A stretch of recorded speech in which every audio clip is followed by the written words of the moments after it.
Muy bien, tercer video de esta clase correspondiente a la bolilla número 5. ¿Qué es esto de la reconvención? También habíamos visto como una de las actitudes que podía asumir el demandado cuando contestaba la demanda.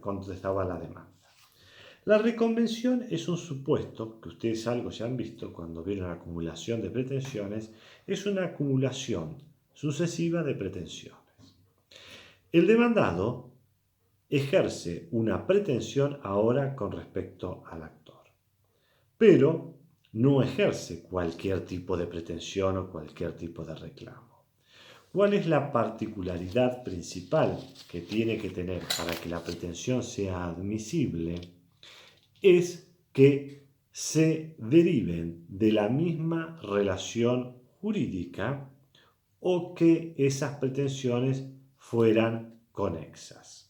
O sea, tiene que existir esta conexidad entre la pretensión del actor y la pretensión del demandado. Para que puedan ambas pretensiones ser discutidas en ese mismo proceso judicial y sean falladas, sean decididas luego en la misma sentencia. Los casos típicos, por ejemplo, es que de una misma relación jurídica se deriven reclamos entre ambas partes de esa relación jurídica. O de una relación contractual, de ese contrato, el actor demanda, por ejemplo, el cumplimiento o los defectos que pudo haber tenido el cumplimiento de una obra, y el demandado considera que no hay ningún defecto, al contrario, que se cumplió la obra correctamente, pero que el actor le debe dinero por la obra realizada. O sea, son derivaciones de la misma relación sustancial que lo vinculó a las partes. O puede ser por hechos extracontractuales. Los casos más típicos que se pueden dar es en el caso de los accidentes de tránsito. Uno de los partícipes demanda al otro porque lo considera responsable en ese accidente. Esa persona se presenta, contesta la demanda, pero dice, no, bueno, yo no soy el responsable del accidente, el responsable del accidente es el otro, por lo tanto, yo voy a ejercer una pretensión en este proceso reclamando los daños que me originó en el accidente porque considero que el actor fue el responsable o la causa eficiente que produjo las consecuencias en ese accidente. ¿Eso por qué? Para que se puedan discutir esas pretensiones en el mismo proceso judicial y puedan ser falladas luego, decididas en la misma sentencia. Esta es la particularidad más importante que ustedes tendrán que tener en cuenta para cuando estudian esta figura de la reconvención dentro del proceso. ¿Cuándo yo puedo reconvenirlo? Voy a poder reconvenir dentro del plazo para contestar la demanda. ¿Qué quiere decir esto? Que dentro de los 15 días que yo tengo para contestar la demanda, además de contestar, yo debo ejercer la reconvención. ¿Y cómo se ejerce la reconvención? La reconvención no es otra cosa que una demanda, que es una demanda que hace el demandado, ahora reconveniente, contra el actor, ahora reconvenido.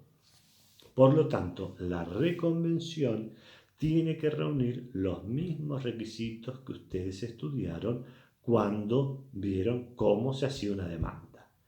Los mismos, lo único que ahora recibe el nombre de reconvención. Pero aquellos requisitos que ustedes estudiaron, que son los del artículo 330, son los mismos que se deben dar ahora cuando yo quiero ejercer esta reconvención. Y la debo hacer dentro del plazo para contestar la demanda. Esto, una observación. ¿Qué pasa si yo no reconvengo dentro del plazo para contestar la demanda? ¿Puedo después ejercerle al actor un proceso, iniciarle un proceso, ya ahora como demandado, el actor ahora demandado, en un proceso independiente ejercer una pretensión? No hay ningún impedimento.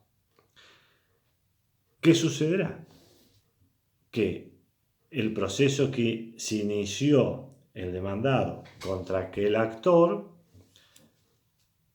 ¿qué figura va a aparecer ahora? Que ustedes también estudiaron, que es la acumulación de procesos. Se va a analizar que entre el proceso que inició el actor A contra el demandado B y ahora en este otro proceso que había iniciado el actor B haya demandado contra el demandado A haya actor, existe una conexidad en las pretensiones que se derivan también de la misma relación jurídica. Esos procesos no pueden tramitar en forma independiente. ¿Por qué? Porque puede llegar a suceder que tengan sentencias o se evita que tengan sentencias diferentes.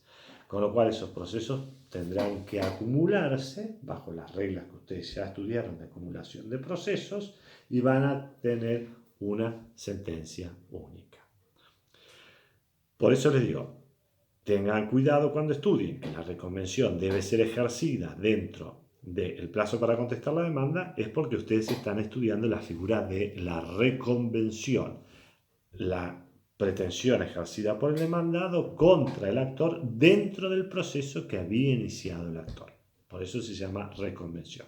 Pero esto no impide para nada que después ese demandado pueda iniciarle a ese actor por la misma relación jurídica otro proceso que no haya ejercido en esa reconvención y que por esta vinculación de pretensiones terminen luego acumulándose. Otro puntito de esta bolilla es algo que también adelantamos, que era la figura de la rebeldía. La rebeldía puede ser declarado rebelde aquella persona que es ausente absoluto en un proceso. ¿Y cuándo se da la ausencia absoluta de un proceso? Y se puede dar tanto de la figura del actor como del demandado. Lo más común es la ausencia absoluta en un proceso del demandado. Lo que vimos que era cuando sucedía cuando yo demandaba como actor, emplazaba al demandado a contestar, vencía el plazo, no se presentaba y el actor podía pedir la declaración de rebeldía del demandado. Recuerden que la petición de rebeldía es solamente a pedido de parte, nunca se va a declarar de oficio. Pero puede suceder también que la rebeldía se produzca o se origine en una situación dentro ya del desarrollo del proceso, porque se ha abandonado un proceso ya iniciado. Esto es para algunos supuestos muy excepcionales que pueden darse, ya les digo, no solo para el demandado, sino también acá para el actor. Ustedes recordarán, o cuando estudien la figura de la representación procesal, que cuando vieron algunos supuestos de cesación de representación procesal, por ejemplo, cuando el representante renunciaba, el representante se lo declaraba incapaz, el representante fallecía, o sea, cuando se perdía a quien representaba a otro en un proceso, se establecía un plazo para que el representado por ese ya representante que había cesado compareciera personalmente o con un nuevo representante. Para eso se le daba un plazo, con una consecuencia, que si no comparecía podía ser declarado rebelde. Entre esos supuestos puede darse la situación que el actor pueda ser declarado rebelde. Pero estos son los supuestos entonces en donde procede la rebeldía. El ejemplo típico, el incompareciente al proceso, cuando yo lo voy a contestar para emplazar a contestar la demanda, o aquellos que ya dentro del proceso abandonan por alguna de esas situaciones que habíamos visto del artículo 53 en la representación, que no volvieron a comparecer ante ese emplazamiento o no ni en forma personal ni con un nuevo representante. En estos supuestos también la rebeldía es a pedido de parte. Si no hay pedido de parte de la rebeldía, el proceso simplemente va a continuar con un incompareciente. Esta calificación de rebeldía tiene la particularidad de que es una declaración que hace la parte contraria y que produce determinados efectos que van a agravar, digamos, la situación de ya no ser solamente incompareciente, sino ser ahora también rebelde. ¿Cuáles son las consecuencias más importantes que van a producir la declaración de rebeldía? Es que todas las notificaciones, salvo dos notificaciones en el proceso, se van a producir por sistema de notificación automática, aquella de los días martes y días viernes. Lo único que se le va a notificar al rebelde va a ser la declaración de rebeldía, que se lo declaró rebelde, y la sentencia definitiva. Todas las demás van a ir por el sistema de notificación automática. Otra consecuencia es que la declaración de rebeldía va a permitir la posibilidad de decretar medidas cautelares. Medidas cautelares van a ver que ustedes, eso es un tema mucho más adelante en el programa, pero es la posibilidad de afectar bienes del patrimonio de ese demandado rebelde o del autor rebelde para garantizar los resultados del juicio. Esas son las consecuencias más importantes, los efectos más importantes que tiene la declaración de rebeldía. Entonces, para que entiendan, la declaración de rebeldía para el incompareciente, que se puede dar porque no se presentó cuando fue emplazado, o para aquel que estando ya en un proceso lo abandona por alguna de aquellas situaciones. En este segundo caso es donde puede llegar a ser rebelde el actor. Un caso muy excepcional. También el demandado, obviamente, si es el que ya habiendo comparecido cesa la representación por alguna de esas situaciones. Recuerden que la rebeldía es siempre a pedido de parte y la condición es que debe estar debidamente notificado. Por eso, cuando ustedes estudiaron la notificación, la citación de las partes, vieron aquella figura procesal de que no había domicilio conocido y que había que citarlo por edictos, en esos supuestos no se puede decretar la rebeldía, sino lo que la consecuencia que tenía era que a esa persona se lo hacía representante o lo debía representar el defensor de ausentes. Bueno, la rebeldía no tiene mayor complejidades con respecto, ustedes van a ver, después está muy bien explicada en los libros. Pero sí me gustaría detener en el último punto de esta bolilla, que está haciendo referencia a 3 categorías de hechos que se pueden dar en el proceso de situaciones de incorporación de hechos, que son los hechos nuevos, los nuevos hechos o hechos no invocados y los hechos sobrevinientes. Son 3 categorías que ustedes tienen que prestar debida atención porque muchas veces se prestan a confusión. Recuerden para esto la regla general. ¿Cuándo era el momento para incorporar hechos en un proceso? Demanda y contestación. Regla general, después de precluidos esos actos, yo no puedo incorporar hechos al proceso. No puedo variar la situación práctica. Salvo estas situaciones excepcionales que se pueden dar. Y estas son 3 ejemplos o 3 excepciones a esa regla. Vamos por cada uno de ellos. ¿Cuáles son los hechos nuevos? Son hechos nuevos aquellos que ocurrieron con posterioridad a la demanda y a la contestación de la demanda. Obviamente, no estaban en ese momento, no se habían podido incorporar porque ocurrieron con posterioridad. O son hechos anteriores a ese momento, pero desconocidos, que yo tomo conocimiento de su existencia recién después de la demanda o después de la contestación de la demanda. ¿Se pueden incorporar estos hechos? Estos hechos que suceden después de la contestación de la demanda, o hechos anteriores, desconocidos, de los cuales yo tomo conocimiento después de la contestación de la demanda, sí, se pueden incorporar en forma excepcional al proceso. Y se van a incorporar en primera instancia hasta la audiencia preliminar, que es un acto procesal que después vamos a ver en las bolillas más adelante.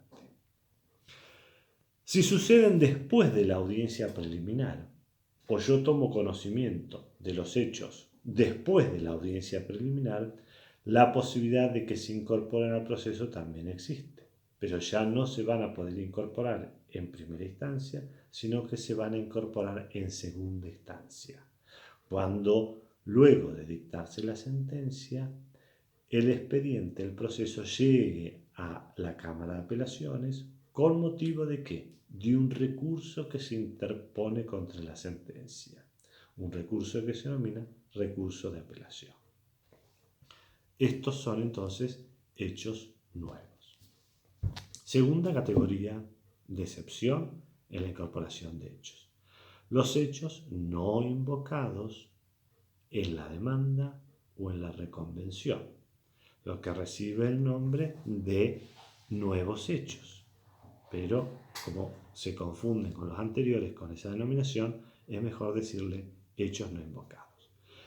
Yo les decía cuando ustedes vieron contestación de la demanda que además de que el demandado tenía que expedirse sobre los hechos que había invocado el actor en su demanda, puede suceder que el demandado incorpore hechos que no fueron considerados por el actor en su demanda, o que el reconvenido incorpore hechos que no fueron considerados por el reconveniente en su reconvención.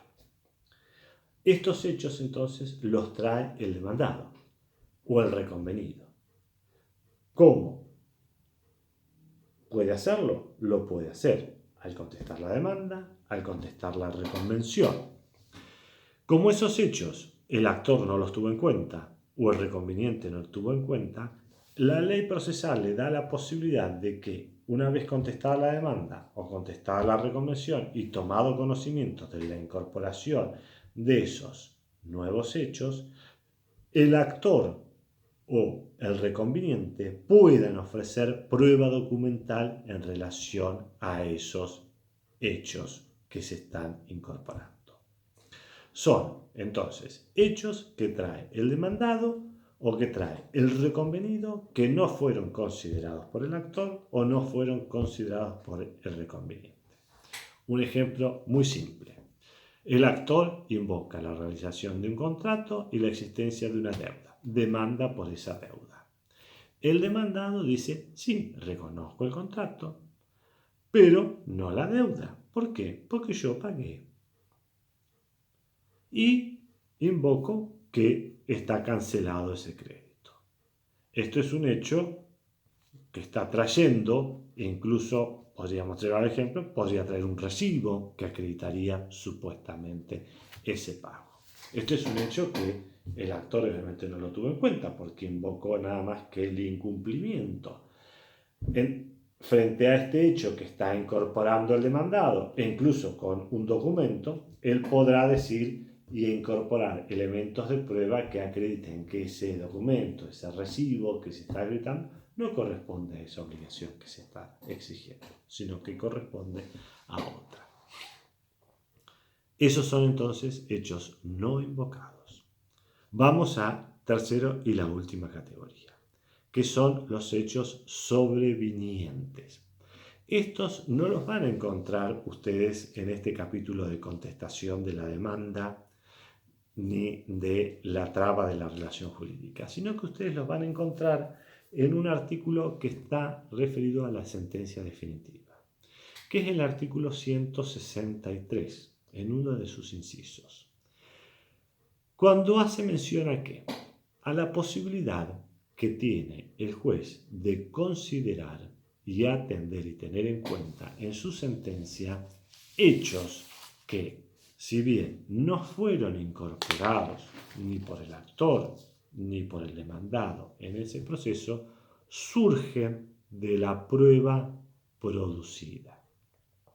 Entonces, para que les quede claro, los hechos sobrevenientes son hechos que no fueron invocados, que no fueron alegados por las partes, pero que de la prueba producida por las partes surge la acreditación de esos hechos, que pueden ser tenidos en cuenta y considerados por el juez en la sentencia. Con esto finalizaríamos entonces todos los puntos de la bolilla 5 con estos 3 videos.